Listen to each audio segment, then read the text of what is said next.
चुनाव को लोकतंत्र के उत्सव के रूप में जाना जाता है। इसे कंडक्ट कराता है चुनाव आयोग।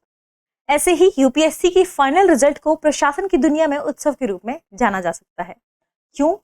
क्योंकि यह वह दिन होता है जब प्रशासन में नए अधिकारी शामिल होते हैं। जैसा कि हम सभी जानते हैं कि जब हम किसी त्योहार को मनाते हैं तो हम इसके लिए एक लंबी प्रक्रिया से गुजरते हैं, एक पुरानी कई चरणों से गुजरते हैं, फिर उसके बाद दिन आता है उत्सव का। वैसे ही यूपीएससी की तैयारी के लिए भी फाइनल रिजल्ट के पहले कुछ प्रक्रियाओं से गुजरना पड़ता है, जिसमें से पहली प्रक्रिया होती है प्रीलिम्स एग्जाम। जी हाँ, बीते 28 मई को जो प्रीलिम्स एग्जाम हुआ था, आज उसका रिजल्ट आ गया है। और उसके रिजल्ट के बाद अब हम बात करेंगे मेंस एग्जाम को लेकर कि कौन कौन से प्रश्न पत्र मेंस एग्जाम में होते हैं, कौन से क्वालिफाइंग नेचर के होते हैं और किन प्रश्न पत्रों के आधार पर मेरिट लिस्ट बनती है। तो आइए आज के सेशन की शुरुआत करते हैं। दृष्टि आईएएस के यूट्यूब चैनल में एक बार फिर से आपका स्वागत है। मैं हूं गीतांजलि। सबसे पहले हम देखेंगे कि आज किन बिंदुओं पर हम चर्चा करेंगे। हम जानेंगे मेंस में कौन कौन से प्रश्न पत्र होते हैं और किस आधार पर मेरिट बनाई जाती है। सबसे पहले हम देखते हैं अभी हाल ही में जो यूपीएससी का प्रीलिम्स एग्जाम का रिजल्ट घोषित हुआ है, उसके बाद बच्चों को क्या करना होगा। तो यूपीएससी ने रिजल्ट घोषित या प्रीलिम्स का परिणाम घोषित किया है, जिसमें उन्होंने कहा है कि अब बच्चों को अपना DAF फर्स्ट भरना होगा, यानी डिटेल्ड एप्लीकेशन फॉर्म फर्स्ट भरना होगा, जो कि मेंस एग्जाम के लिए होगा। बीते 28 मई को इसका प्रीलिम्स एग्जाम हुआ था और इसका रिजल्ट घोषित हो गया है। कुछ बच्चे इसमें सिलेक्ट हुए हैं। अब इन बच्चों को DAF 1 फॉर्म भरना होगा। इसके बाद हम सभी जानते हैं कि यूपीएससी अपना जो फाइनल रिजल्ट घोषित करती है यूपीएससी का इंटरव्यू के बाद, उसके बाद ही उसी के साथ वह अपने जो भी मार्क्स हैं, कट ऑफ मार्क्स हैं और जो उनसे रिलेटेड आंसर कीज है वह भी जारी करती है। तो ये हमें पता है कि ये हमें लास्ट में ही मिलेगी। इसलिए हम बात कर लेते हैं हमारे पिछले वर्ष के प्रीलिम्स को लेकर क्या कट ऑफ यूपीएससी के रहे हैं उसके संदर्भ में, यानी हम वर्ष 2022 के मिनिमम क्वालिफाइंग मार्क्स के बारे में चर्चा कर लेते हैं। तो पिछले वर्ष कट ऑफ मार्क्स क्या था? यदि हम जनरल कैटेगरी की बात करें तो पिछले वर्ष प्रीलिम्स में इनका कट ऑफ था 88.22, वहीं ईडब्ल्यूएस कैटेगरी का था 82.83, ओबीसी का 87.54, एससी और एसटी का क्रमशः 74.08 और 69.35। वहीं पीडब्ल्यूबीडी यानी पर्सन विद बेंचमार्क डिसेबिलिटी 1, 2, 3 और 5 के लिए भी कैटेगरी वाइज यहाँ पर क्या जारी किए गए थे कट ऑफ मार्क्स, जिसमें पीडब्ल्यूबीडी 1 की बात करें तो 49.84, पीडब्ल्यूबीडी 2 की बात करें 58.59, पीडब्ल्यूबीडी 3 की बात करें तो 40.40 और 5 कैटेगरी में 45.76 कट ऑफ मार्क्स डिसाइड किए गए थे। तो आप समझ सकते हैं, जो कि इस बार जो पेपर हुआ था यहाँ बहुत ज्यादा चर्चा में था। सीसेट का एग्जाम या सीसेट का प्रश्न पत्र इस बार वह काफी टफ आया था। तो आप अनुमान लगा सकते हैं कि इस बार जो प्रीलिम्स का जीएस का पेपर है वह भी खासी तौर पर सामान्य से आप कह सकते हैं मॉडरेट के लेवल पर टफ था। तो उससे लेकर आप मान सकते हैं कि इस बार कट ऑफ थोड़ा सा कम हो सकती है। देखते हैं फाइनल रिजल्ट के बाद कि क्या होगा। इससे पहले आप जानते हैं कि यूपीएससी जो कि हर बार क्या करती है, अपने कैलेंडर को जारी करती है कि वे कब प्रीलिम्स का एग्जाम लेगी और कब मेंस का। तो आइए देखते हैं कि मेंस का एग्जाम कब होने वाला है। यदि हम कैलेंडर की बात करें तो प्रीलिम्स के बाद मेंस का एग्जाम या सिविल सर्विस मेंस एग्जामिनेशन 2023 के लिए यूपीएससी ने अपने कैलेंडर में डेट डिसाइड की है 15 सितंबर 2023। यह एग्जाम शुरू कब से होगा? 15 सितंबर 2023 से 5 दिनों तक यह एग्जाम कंडक्ट कराया जाएगा। क्योंकि हम सभी जानते हैं कि यूपीएससी के मेंस एग्जाम में 9 प्रश्न पत्र होते हैं, 9 पेपर होते हैं और कम से कम 5 दिनों में यह एग्जाम कंडक्ट कराया जाता है। देख लेते हैं कि कौन कौन से प्रश्न पत्र होते हैं, क्योंकि अपने आप में सभी प्रश्न पत्र बहुत महत्वपूर्ण होते हैं। कुछ क्वालिफाइंग नेचर के होते हैं और कुछ के आधार पर मेरिट लिस्ट डिसाइड होती है। बात करें प्रश्न पत्रों के संदर्भ में तो एक प्रश्न पत्र होता है ऐसे यानी निबंध का, जो अपने आप में महत्वपूर्ण है क्योंकि पिछले कुछ वर्षों से ऐसे को लेकर जो भी ट्रेडमार्क रहे हैं, जो भी पैटर्न रहे हैं, वे चेंज हो रहे हैं।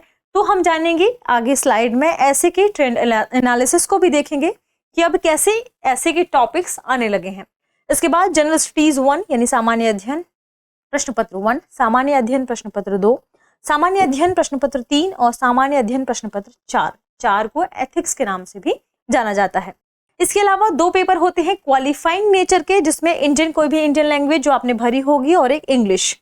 ये 2 पेपर होते हैं। दोनों कितने मार्क्स के होते हैं आगे हम देखेंगे। और अंत में आपके ऑप्शनल सब्जेक्ट के पेपर 1 और ऑप्शनल सब्जेक्ट का ही पेपर 2। तो टोटल कितने हो गए, आपने देखा कितने प्रश्न पत्र हो गए, 9। अब आइए देखते हैं कि इन प्रश्न पत्रों के लिए कितने समय और कितने अंक डिसाइड किए गए हैं। यदि हम बात करें सबसे पहले कंपलसरी इंडियन लैंग्वेज के संदर्भ में, तो यह प्रश्न पत्र होता है 3 घंटे का, जिसमें 300 मार्क्स निर्धारित किए गए हैं इस प्रश्न पत्र के लिए। और ऐसा ही इंग्लिश के लिए भी है। इंग्लिश जो प्रश्न पत्र है इसके लिए भी 3 घंटे हैं और 300 मार्क्स इसके लिए भी डिसाइड किए गए हैं। दोनों ही प्रश्न पत्र क्या होते हैं, क्वालिफाइंग नेचर के होते हैं। यदि बात करें पेपर 1 के बारे में, तो पेपर 1 होता है एसे का, यानी निबंध का, और यह भी 3 घंटे का होता है। लेकिन इसके लिए मार्क कितने हैं, देखिए 250 मार्क्स।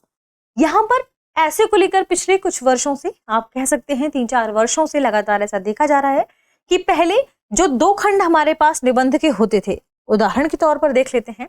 हम सभी जानते हैं कि निबंध के पेपर में 2 खंड होते हैं, एक खंड ए और एक खंड बी।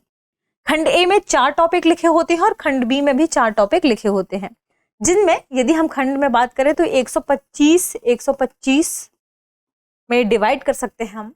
तो इन निबंधों को यदि आप देखें तो पहले जीएस के संदर्भ वाले टॉपिक भी होते थे और अमूर्त विषय भी होते थे, यानी कुछ मूर्त विषय भी होते थे, कुछ अमूर्त विषय होते थे। लेकिन लगातार ऐसा देखा जा रहा है कि अब यूपीएससी के दोनों ही खंड में कभी कभी अमूर्त टॉपिक ही सारे होते हैं, और या तो एक खंड पूरा ही अमूर्त विषय से भरा होता है। एग्जाम्पल के तौर पर आप देख लीजिए, यदि हम खंड 1 की बात करें तो आप चारों टॉपिक को देखेंगे कि अमूर्त ही है। जैसे मनुष्य होने और मानव बनने के बीच का लंबा सफर ही जीवन है। दूसरा, विचारपरक संकल्प स्वयं के शांतचित्त रहने का उत्प्रेरक है। जहाज अपने चारों तरफ के पानी की वजह से नहीं डूबा करते, जहाज पानी के अंदर समा जाने की वजह से डूबते हैं।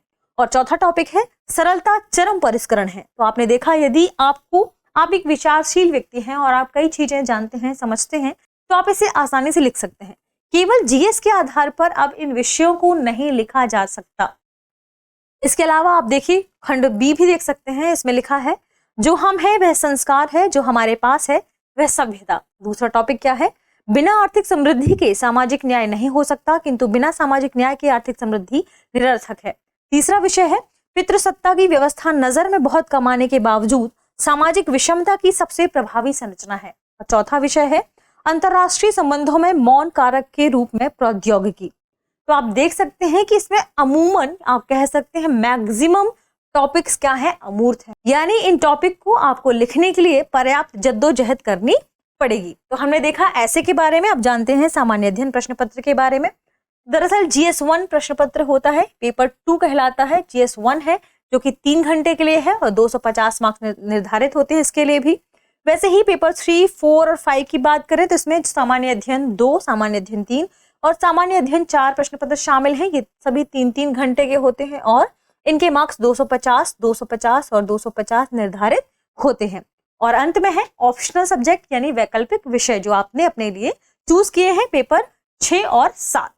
यदि टोटल बात करें तो टोटल नंबर ऑफ 8 और 9 हो जाएंगे, जिसमें ऑप्शनल 1 और ऑप्शनल 2 दोनों ही शामिल हैं। 3-3 घंटे के हैं और 250 नंबर के ये भी होते हैं। शुरुआत के पेपर के बारे में हमने बात की कि ये क्या होते हैं, क्वालिफाइंग नेचर के। वही ऐसे जीएस के चारों पेपर और ऑप्शनल के दोनों पेपर के आधार पर आपकी मेरिट लिस्ट बनती है। और मेंस में आपका जितना अच्छा परफॉर्मेंस होता है उसी आधार पर आपको अच्छी रैंक भी प्राप्त होती है। इसलिए मेंस अपने आप में एक बहुत महत्वपूर्ण क्या कहें प्रक्रिया है, या कहें बहुत ही महत्वपूर्ण चरण है। तो अंत में त्योहार को सेलिब्रेट करने के लिए जरूरी क्या है कि आप मेंस की तैयारी पर फोकस कर लें और ध्यान दें कि आपको किन किन विषयों में, खासकर ऑप्शनल में कैसे सबसे ज्यादा नंबर लेके आना है, क्योंकि ऑप्शनल एथिक्स यानी GS4 और ऐसे हिंदी मीडियम के बच्चों के लिए खास सब्जेक्ट के रूप में जाने जाते हैं, खास पेपर के रूप में जाने जाते हैं और ये काफी स्कोरिंग भी होते हैं। ये देखा हमने मेंस को लेकर कौन कौन से एग्जाम होते हैं, कितना इनके लिए मार्क्स डिसाइड किया गया है और कितने अंकों के आधार पर मेरिट बनती है। मिलते हैं अगले विषय के साथ, तब तक आप मेंस की तैयारी करिए, दृष्टि से जुड़े रहिए। धन्यवाद।